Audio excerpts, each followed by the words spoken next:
Risks in the property sector continue to rise as we look at new data on household finances, the competitive landscape in banking, and liar loans. Welcome to the Property Imperative Weekly to the 16th of September 2017.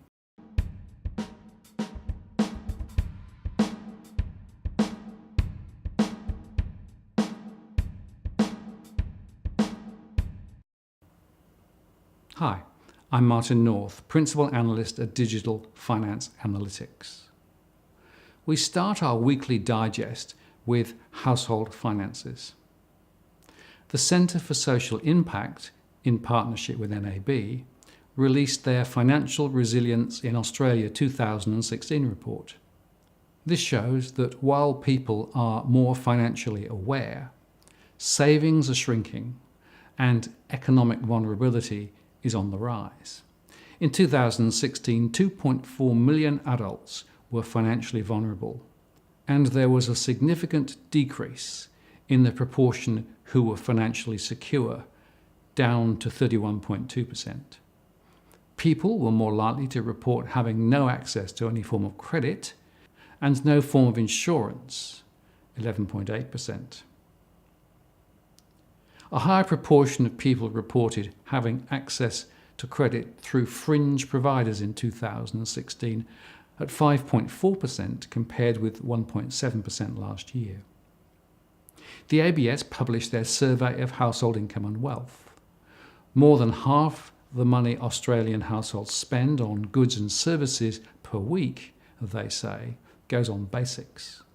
On average, $846 out of $1,425 spent. Housing costs have accelerated significantly. The data shows that more households now have a mortgage, while fewer are mortgage-free. Rental rates remain reasonably stable, despite a rise in private landlords. We published our Household Finance Confidence Index for August, which uses data from our 52,000 household surveys and our core market model to examine trends over time. Overall, households scored 98.6 compared with 99.3 last month, and this continues the drift below the neutral measure of 100.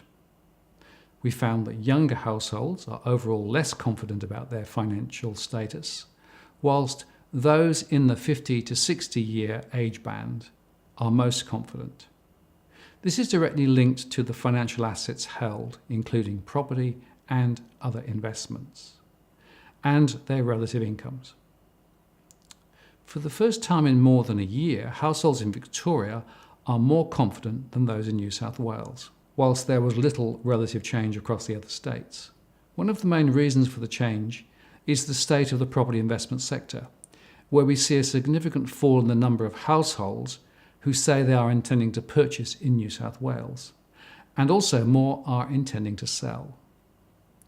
One significant observation is the rising number of investors selling in Sydney to lock in capital growth, and then seeking to buy in regional areas or interstate. Adelaide is a particular area of interest. There was more mixed economic news this week, with the trend unemployment rate in Australia, which remained at 5.6% in August, and the labour force participation rate, which rose to 65.2%, the highest it's been since April 2012. However, the quarterly trend underemployment rate remained steady at 8.7% over the quarter and is still at a historical high and has been for the last 3 consecutive quarters. Full-time employment grew by a further 22,000 in August, and part-time employment increased by 6,000. The RBA published a discussion paper entitled "The Property Ladder After the Financial Crisis. The First Step is a Stretch, but those who make it are doing okay." Good on the RBA for looking at this important topic, but we do have some concerns about the relevance of their approach. They highlight the rise in those renting and attribute this largely to rising home prices. As a piece of research, it is interesting, But as it stops in 2014, it doesn't tell us much about the current state of play. And a few points to note. First, the RBA paper uses HILDA data to 2014, so it cannot take account of more recent developments in the market.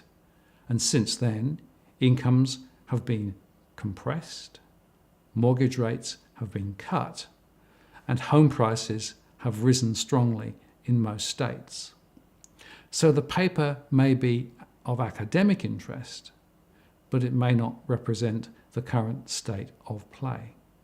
Very recently, first-time buyers have appeared to become more active, and more first-time buyers are getting help from parents, and their loan-to-income ratios are extended, according to our own research. Also, they had to impute those who are first-time buyers from the data, as HILDA does not identify them specifically, which can be tricky. ANZ has updated its national housing price forecast. They think now nationwide prices will finish the year 5.8% higher. Prices, though, at the moment are 9.7% higher than a year ago. They attribute much of the slowdown in home price growth to retreating property investors. They also think Melbourne will be more resilient than Sydney. Banks have been putting out more attractor rates into the market to chase low-risk mortgage loan growth this week. CBA advised brokers that the bank is offering a $1,250 rebate for new external refinanced investment and owner-occupied principal and interest home loans. And they also cut some of their rates. ANZ increased its fixed 2-year investor loan rate with principal and interest repayments by 31 basis points to 4.34%, while its 2-year fixed resident investor loan with an interest-only repayment structure fell by 10 basis points to 4.64%. Suncorp also reduced fixed rates on its 2- and 3-year investment package by 20 and 30 basis points respectively. The new rate for both is 4.29%, provided that the loan is for more than $150,000 and the loan-to-value ratio is less than 90%. And MyState Bank has announced a decrease in its 2-year fixed home loan rates for new owner-occupied home loans with an LVR equal or below 80%. Data from AFG highlighted that the majors are strongly reasserting their grip on the mortgage market. So much for macro-prudential. A UBS report on liar loans grabbed the headlines. It is based on an online survey of 907 individuals who had taken out mortgages over the last 12 months. And the report claimed that 1/3 of mortgage applications, which would be worth around $500 billion across the book, were not entirely accurate. Understating living costs was the most significant misrepresentation, plus overstating income, and especially loans via brokers. ANZ was also singled out by UBS for an allegedly high proportion of incorrect loans.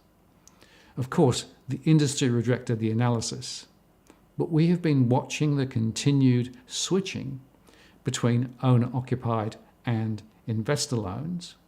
1.4 billion was switched last month, and more than 56 billion, or 10% of the investor loan book, has been switched over the past few months.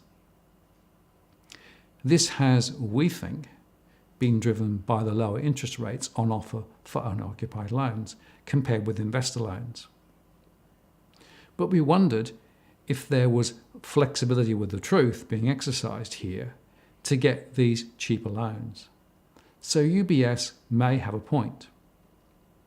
They conclude, whilst household debt levels, elevated house prices and subdued income growth are well known, these findings suggest mortgagors are more stretched than the banks believe, implying losses in a downturn could be larger than the banks anticipate. Exactly. The Treasury released their affordable housing draft legislation, which proposes an additional 10% capital gains tax benefit for investors who provide affordable housing via a recognised community housing entity. It also allows for investment of affordable housing to be made via managed investment trusts. The focus is to extend market mechanisms to get investors to put money into schemes designed specifically to provide more rental accommodation via community housing projects. Whilst the aims are laudable and the government can say that they are addressing housing affordability, we think the impact will be limited. APRA's submission to the Productivity Commission's review on competition in the Australian financial system discussed the trade-off between financial stability and competition. They compared the bank's cost-to-income ratios in Australia and overseas and suggested that we have more efficient banks here. But they failed to compare relative net income ratios and overall returns, which are higher here thanks to a weaker competitive environment. They conclude that whilst some competition is good, too much competition risks financial stability. The House of Representatives Standing Committee on Economics heard from the regulators this week.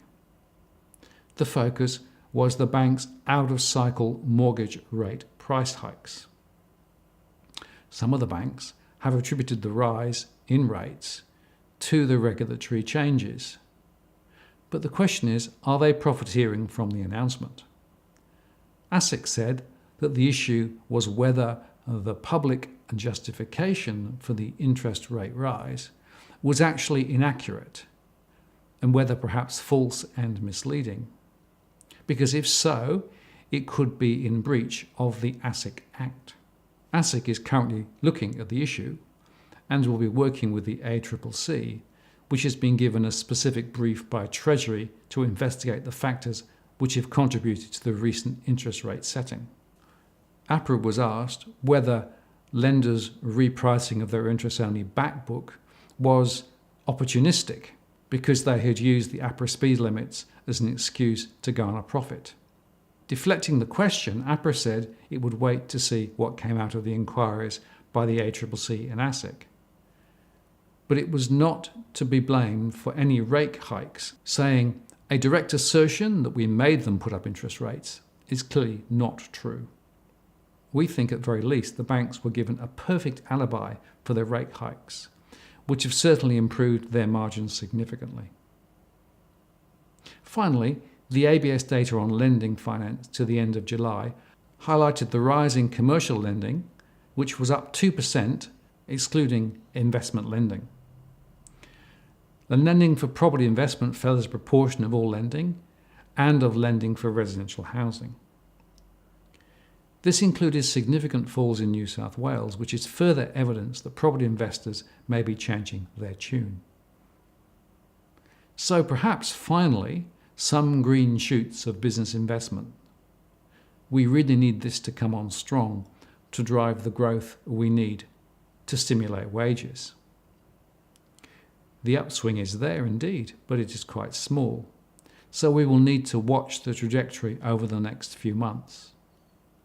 Overall lending grew at 0.64% in the month, which would be at 7.8% if it was analysed, way stronger than wages or CPI. So on that basis, household debt will continue to rise relative to incomes, and so the risks in the property sector do indeed continue to grow. And that's the Property Imperative to the 16th of September 2017. I'm Martin North, Principal of Digital Finance Analytics.